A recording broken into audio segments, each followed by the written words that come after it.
Hey neighbors, got a minute?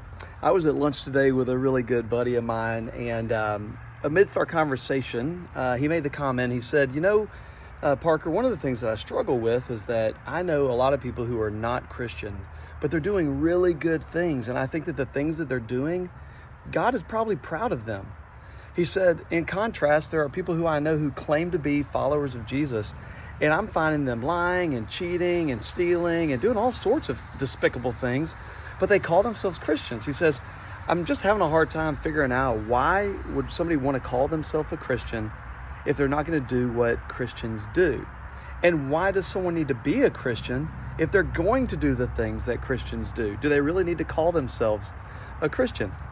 It's a really great conversation, and it's a question that people ask all of the time.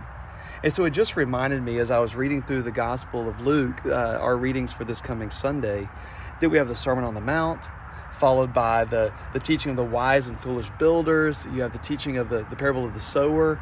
There's frequent stories in this particular week's readings that seem to suggest that there are things we can believe, but if the things we believe aren't A, rooted in the scriptures, and B, lived out in our daily lives, we may or may not be bringing much to the table, as it were.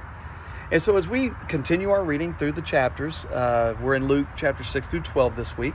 I want you to just keep your eye open for those places where the Lord is really challenging us to A, dig into His Word, to read His Word, to hear His Word, to take it into ourselves, and then to be revealers of His Word, believers in it, and folks who reveal that we have been reading and we've been paying attention and we're trying to follow His instructions.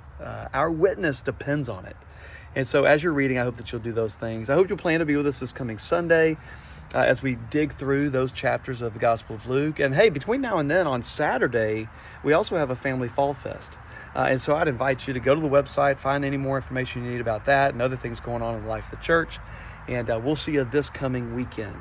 Hope you're enjoying this beautiful weather. We'll see you soon. Love y'all. Bye-bye.